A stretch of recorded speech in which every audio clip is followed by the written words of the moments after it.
Hi hello ಎಲ್ರಿಗೂ ನಮಸ್ಕಾರ. News 18 ಡಿಜಿಟಲ್ಗೆ ಸ್ವಾಗತ. ನಾನು ಸತೀಶ್ ಕನಕಪುರ.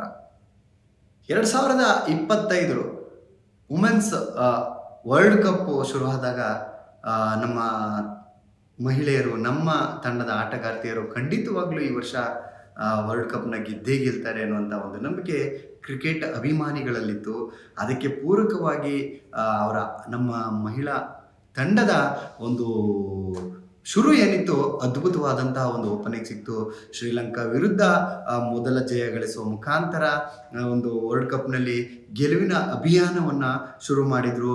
ಅದಾದ ನಂತರ ಮತ್ತೆ ಬದ್ಧ ವೈರಿಗಳು, ಇಡೀ ವಿಶ್ವವೇ ತುಂಬ ಕುತೂಹಲದಿಂದ ನೋಡ್ತಿದ್ದಂತಹ ಪಂದ್ಯ ಅಂದರೆ ಪಾಕಿಸ್ತಾನದ ಎದುರಿನ ಪಂದ್ಯ.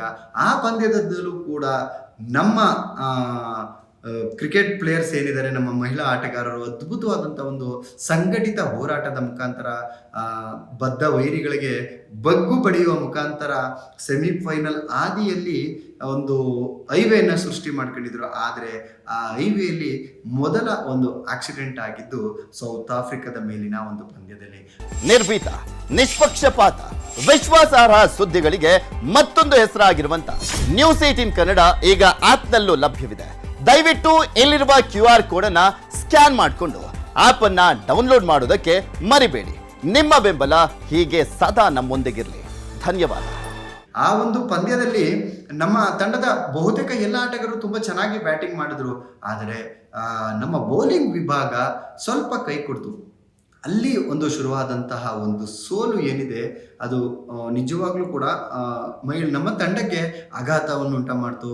ಸೊ ಇನ್ನೇನು ಗೆದ್ದೇ ಬಿಡ್ತಿದ್ದೀವಿ ಅನ್ನುವಂತಹ ಸಮಯದಲ್ಲಿ ಆ ಒಂದು ಪಂದ್ಯವನ್ನು ನಮ್ಮ ತಂಡ ಒಂದು ಕೈ ಚೆಲ್ತು. ಅದಾದ ನಂತರ ಮತ್ತೆ ಕಂಬ್ಯಾಕ್ ಮಾಡುವಂತಹ ಮತ್ತೊಂದು ಅದ್ಭುತವಾದಂತಹ ಪಂದ್ಯ ಅಂದರೆ ಆಸ್ಟ್ರೇಲಿಯಾದ ಮೇಲಿನ ಪಂದ್ಯ. ಸೊ ಕಳೆದ ಭಾನುವಾರ ನಡೆದಂಥ ಆ ಒಂದು ಪಂದ್ಯವು ಕೂಡ ರೋಚಕ ಘಟ್ಟದಲ್ಲಿ ಇತ್ತು. ಸೊ ನಮ್ಮ ಬ್ಯಾಟರ್ಗಳು ಏನಿದ್ದಾರೆ, ಅದ್ಭುತವಾದಂತಹ ಒಂದು ಬ್ಯಾಟಿಂಗನ್ನು ಮಾಡಿದರು. ಆಸ್ಟ್ರೇಲಿಯಾದ ವಿರುದ್ಧ, ಅಂತಹ ಒಂದು ಬಲಿಷ್ಠ ತಂಡದ ವಿರುದ್ಧ ನಮ್ಮ ಭಾರತೀಯರು ಬರೋಬ್ಬರಿ 330 ರನ್ನು. ಇದು ವರ್ಲ್ಡ್ ಕಪ್ ಇತಿಹಾಸದಲ್ಲೇ ಒಂದು ಐತಿಹಾಸಿಕ ದಾಖಲೆ. ಏನಕ್ಕೆಂದರೆ ಯಾವ ತಂಡವೂ ಕೂಡ ವರ್ಲ್ಡ್ ಕಪ್ನ ಹಿಸ್ಟ್ರಿಯಲ್ಲಿ ಇದುವರೆಗೂ 300 ರನ್ನುಗಳನ್ನು ಬಾರಿಸಿರಲಿಲ್ಲ. ಆದರೆ ನಮ್ಮ ತಂಡ 330 ಹೊಡಿತೀವಿ ಅನ್ನುವಂಥ ನಿಟ್ಟಿನಲ್ಲಿ ಬ್ಯಾಟಿಂಗ್ ಮಾಡಿದ್ರು. ಸೊ ಅದರಲ್ಲೂ ಕೂಡ ಕೊನೆಯ ಒಂದು 35 ರನ್ನುಗಳು, 36 ರನ್ಗಳಲ್ಲಿ ನಮ್ಮ ಬ್ಯಾಟಿಂಗ್ ವೈಫಲ್ಯ ಏನಿದೆ, 6 ವಿಕೆಟ್ಗಳು, 36 ರನ್ನುಗಳಿಗೆ 6 ವಿಕೆಟ್ ಕಳೆದುಕೊಂಡ್ರು ಕೂಡ ಒಂದು ಬೃಹತ್ ಮೊತ್ತವನ್ನು ಟಾರ್ಗೆಟ್ನ ಕೊಟ್ಟಿಯೂ ಕೂಡ ನಮ್ಮ ಆಟಗಾರ್ತಿಯರು, ನಮ್ಮ ತಂಡ ಆಸ್ಟ್ರೇಲಿಯಾದ ವಿರುದ್ಧ ಮತ್ತೆ ಒಂದು ಸೋಲಿಗೆ ಶರಣಾಗಬೇಕಾಗಿತ್ತು. ಈ ಒಂದು ಸೋಲಿನ ನಂತರ ನಮಗೆ ಎದುರಾಗಿರುವಂಥದ್ದು ಮತ್ತು ಕ್ರಿಕೆಟ್ ಪ್ರೇಮಿಗಳಲ್ಲಿ ಎದುರಾಗಿರುವಂತಹ ಒಂದು ಪ್ರಶ್ನೆ, ನಮ್ಮ ತಂಡ ಸೆಮಿಫೈನಲ್ಗೆ ಹೋಗುತ್ತಾ? ಇನ್ನೂ ನಮಗೆ ಅವಕಾಶ ಇದೆಯಾ? ಬ್ಯಾಕ್ ಟು ಬ್ಯಾಕ್ ಸೋಲುಗಳು, ಬೌಲಿಂಗ್ ವಿಭಾಗದಲ್ಲಿನ ವೈಫಲ್ಯ, ಬ್ಯಾಟಿಂಗ್ನ ದಿಢೀರ್ ಕುಸಿತ, ಫೀಲ್ಡಿಂಗ್ನಲ್ಲಿ ವೈಫಲ್ಯ, ಮೊದಲ 2 ಪಂದ್ಯಗಳಲ್ಲಿದ್ದಂತಹ ಒಂದು ಆತ್ಮವಿಶ್ವಾಸ ಈಗ ಕಮ್ಮಿಯಾಗಿದೆ. ಮುಂದಿರುವಂತಹ ಪಂದ್ಯಗಳು ಯಾವುದೂ ಕೂಡ ಸುಲಭವಾದ ತುತ್ತಾದಂತಹ ತಂಡಗಳಿಲ್ಲ. ಒಂದು ಇಂಗ್ಲೆಂಡ್ ಇದೆ, ಮತ್ತೊಂದು ನ್ಯೂಜಿಲೆಂಡ್ ಇದೆ, ಇನ್ನೊಂದು ಬಾಂಗ್ಲಾದೇಶ ಇದೆ. ಸೊ ಇನ್ನು ಇದರ ನಡುವೆ ಈ 3 ಪಂದ್ಯಗಳಲ್ಲಿ ಭಾರತ ಎಷ್ಟು ಪಂದ್ಯಗಳನ್ನು ಗೆದ್ದರೆ ಸೆಮಿಫೈನಲ್ಗೆ ಹೋಗ್ತಾರೆ, ಎಷ್ಟು ಪಂದ್ಯಗಳನ್ನು ಸೋತರೆ ಸೆಮಿಫೈನಲಿಂದ ಆಚೆ ಬರ್ತಾರೆ, ನಮ್ಮ ಪಂದ್ಯಗಳನ್ನು ಹೊರತುಪಡಿಸಿ ನಮ್ಮ ತಂಡಕ್ಕೆ ಏನಾದರೂ ಸೆಮಿಫೈನಲ್ಗೆ ಅವಕಾಶ ಇದೆಯಾ? ಖಂಡಿತವಾಗಲು. ಸೊ ಏನು ನಮ್ಮ ತಂಡ ಏನಾದರೂ 19ನೇ ತಾರೀಕು ಅಂದರೆ ಭಾನುವಾರ ಬರುವಂತಹ ಇಂಗ್ಲೆಂಡ್ ಪಂದ್ಯ ಇರ್ಬೋದು, 20ನೇ ತಾರೀಕು ಬರುವಂತಹ ಈ ಒಂದಷ್ಟು ಪಂದ್ಯಗಳಿದೆ, ಆ ಒಂದು ಪಂದ್ಯದಲ್ಲಿ ಏನಾದರೂ ನಮ್ಮ ತಂಡ ಗೆದ್ದಿದ್ದೇ ಆದರೆ, ಇಂಗ್ಲೆಂಡ್ ವಿರುದ್ಧ ಪಂದ್ಯದಲ್ಲಿ, ನ್ಯೂಜಿಲೆಂಡ್ ವಿರುದ್ಧ 24ನೇ ತಾರೀಕು ನಡೆಯುವಂತಹ ಪಂದ್ಯದಲ್ಲಿ, 28ನೇ ತಾರೀಕು ಪಾಕಿಸ್ತಾನದ ಅಂದರೆ ಬಾಂಗ್ಲಾದೇಶ ಮೇಲೆ ನಡೆಯುವಂಥ ಈ ಒಂದು ಪಂದ್ಯಗಳಲ್ಲಿ 3ಕ್ಕೆ 3 ಪಂದ್ಯಗಳನ್ನು ನಮ್ಮ ಭಾರತ ತಂಡ ಗೆದ್ದಿದ್ದೇ ಆದರೆ ನಮ್ಮ ತಂಡ ಪಾಯಿಂಟ್ಸ್ ಟೇಬಲ್ನಲ್ಲಿ 10 ಅಂಕಗಳಲ್ಲಿ ಕಾಣಿಸ್ಕೊಳ್ಳುತ್ತೆ. ಆ ಒಂದು ಸಂದರ್ಭದಲ್ಲಿ ಯಾವುದೇ ತಂಡಗಳ ರಿಸಲ್ಟ್ಗೆ ಕಾಯೋದಕ್ಕೆ ಬೇಡದೆ ನಾವು ನೇರವಾಗಿ ಟಾಪ್ 4ರಲ್ಲಿ ಕಾಣಿಸ್ಕೋಬೋದು. ಒಂದು ವೇಳೆ ಈ 3 ಪಂದ್ಯಗಳ ಜೊತೆಗೂ ಕೂಡ ಒಂದು ಮಹತ್ವವಾದಂತಹ ಒಂದು ಪಂದ್ಯ ಇರುವಂಥದ್ದು, ಅದು 19ನೇ ತಾರೀಕು. ಆ ಒಂದು ಪಂದ್ಯ ಯಾವುದಪ್ಪ ಅಂತಂದರೆ ನ್ಯೂಜಿಲೆಂಡ್ ವರ್ಸಸ್ ಪಾಕಿಸ್ತಾನ. ಈ ಒಂದು ಪಂದ್ಯದಲ್ಲಿ ಏನಾದರೂ ಪಾಕಿಸ್ತಾನ ವಿರುದ್ಧ ನ್ಯೂಜಿಲೆಂಡ್ ಈ ಒಂದು ಪಂದ್ಯದಲ್ಲಿ ಬರುವಂತಹ ಒಂದು ರಿಸಲ್ಟ್ ಕೂಡ ನಮ್ಮ ತಂಡಕ್ಕೆ ಬಹಳ ಪ್ರಾಮುಖ್ಯವಾಗಿರುವಂಥದ್ದು. ಅದರಲ್ಲೂ ಕೂಡ ನಮ್ಮ ತಂಡ ಭಾನುವಾರ ಅಂದರೆ ಮುಂದಿನ ಪಂದ್ಯ ಇಂಗ್ಲೆಂಡ್ ಮೇಲಿದೆ. ಸೊ ಈ ಒಂದು ತಂಡ ಕೂಡ ನಮ್ಮ ತಂಡಕ್ಕೆ ಬಹಳ ಟಫ್ ಕಾಂಪಿಟೇಟರ್ ಅನ್ನೋದ್ರಲ್ಲಿ ಯಾವುದೇ ತಪ್ಪಿಲ್ಲ. ಅದಾದ ನಂತರ ಇರುವಂಥದ್ದು 24ನೇ ತಾರೀಕು ಇರುವಂತಹ ಒಂದು ಪ್ರಮುಖ ಪಂದ್ಯ ಯಾವುದು ಅಂತಂದರೆ ಅದು ನ್ಯೂಜಿಲೆಂಡ್ ವಿರುದ್ಧದ ಪಂದ್ಯ. ಆ ಒಂದು ಪಂದ್ಯದಲ್ಲಿ ಏನಾದರೂ ಗೆದ್ದು ನೆಟ್ ರನ್ ರೇಟನ್ನು ಚೆನ್ನಾಗಿ ಮಾಡ್ಕೊಂಡ್ರೆ, ಇನ್ನು ಬೇರೆ ಈ 2 ತಂಡಗಳಿಗೆ ಹೋಲಿಸ್ಕೊಂಡ್ರೆ ಬಾಂಗ್ಲಾದೇಶ ಅಷ್ಟು ಟಫ್ ಇಲ್ಲ. ಬಟ್ ಆದರೂ ಅದನ್ನು ಕೇರ್ಲೆಸ್ ಆಗಿ ತಗೋಬೇಕಾದಂತಹ ಸಂದರ್ಭ ಇಲ್ಲ. ಏನಕ್ಕೆಂದರೆ ಯಾವ ಸಂದರ್ಭದಲ್ಲಿ ಬೇಕಾದರೂ ಕೂಡ ಅವರು ಅನಿರೀಕ್ಷಿತ ಫಲಿತಾಂಶವನ್ನು ತರುವಂತಹ ಶಕ್ತಿ ಆ ತಂಡದಲ್ಲೂ ಕೂಡ ಇದೆ. ಸೊ ಅದರಿಂದ ಭಾರತೀಯರು, ಈ ನಮ್ಮ ತಂಡದ ಮಹಿಳೆಯರು ಏನಿದ್ದಾರೆ, ನಮ್ಮ ತಂಡದ ಆಟಗಾರ್ತಿಯರು ಏನಿದ್ದಾರೆ, ನಿಜವಾಗ್ಲೂ ಕೂಡ ಈಗ ಒಂದು ಸಂಘಟಿತ ಹೋರಾಟ ಮಾಡಲೇಬೇಕು. ಈ ಒಂದು 2 ಪಂದ್ಯಗಳಲ್ಲಿ ಕಂಡು ಬಂದಿರುವಂತಹ ತಪ್ಪುಗಳನ್ನು ತಿದ್ದಿಕೊಳ್ಳಬೇಕು.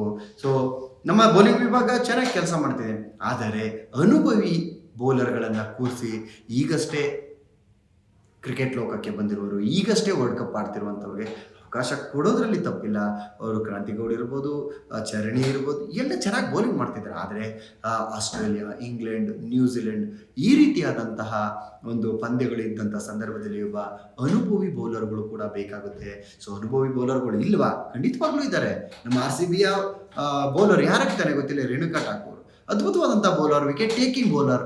ಸೊ ನಾವು ಸೌತ್ ಆಫ್ರಿಕಾ ಮತ್ತು ಆಸ್ಟ್ರೇಲಿಯಾ ಮೇಲಿನ ಪಂದ್ಯವನ್ನು ಕಳ್ಕೊಂಡಂಥ ಸಂದರ್ಭದಲ್ಲಿ ನಮಗೆ ಅಲ್ಲಿ ಕಾಡಿದ್ದು ವಿಕೆಟ್ ಟೇಕಿಂಗ್. ಆರಂಭದಲ್ಲಿ ವಿಕೆಟ್ ಪಡೆದರೂ ಕೂಡ ಅಂತ್ಯದಲ್ಲಿ ವಿಕೆಟ್ ಪಡೆಯುವಂತಹ ಎಬಿಲಿಟಿ ಇರುವಂತಹ ಬೌಲರ್ಗಳು ನಮಗೆ ಬೇಕಿತ್ತು. ಆ ಒಂದು ಚಾಕಚಕ್ಯತೆ ಇದ್ದಂತಹ ಬೌಲರ್ ರೇಣುಕಾ ಠಾಕೂರ್. ಯಾವ ಕಾರಣಕ್ಕೆ ಅವರನ್ನು ಡಗೌಟಲ್ಲಿ ಕೂರಿಸಿದಾರೋ ಗೊತ್ತಿಲ್ಲ.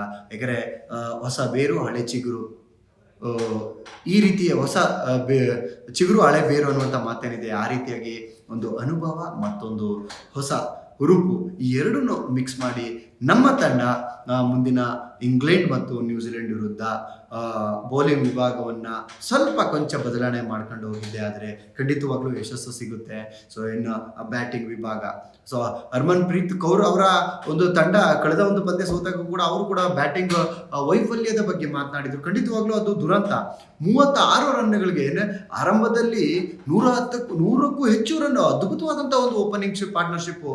ಸೊ ಪ್ರತೀಕ್ಷಾ ಮತ್ತೆ ಸ್ಮೃತಿ ಮಂದನ್ ಅವರ ಒಂದು ಬ್ಯಾಟಿಂಗ್ ಏನಿದೆ ಅದ್ಭುತವಾಗಿತ್ತು. ಸೊ ಆದರೆ ಅದಾದ ನಂತರ ಬಂದಂಥವರು ಸ್ವಲ್ಪ ಡಿಯೋಲ್ ಒಂದು ಸ್ವಲ್ಪ ಹೊತ್ತು ನಿಂತು ಆಡಿದ್ರು ಕೂಡ ನಾಯಕಿಯೂ ಕೂಡ ಹಿಡಿದ್ರು. ಸೊ ಅದಾದ ಮೇಲೆ ಬಂದಂಥ ಬ್ಯಾಟ್ಸ್ಮನ್ಗಳು ಹೊಡಿ ಆಟಕ್ಕೆ ಹೋದ್ರು, ಆದರೆ ವಿಕೆಟ್ಗಳನ್ನು ಕಾಯ್ದುಕೊಳ್ಳುವ ಕೆಲಸ ಮಾಡಿಲ್ಲ.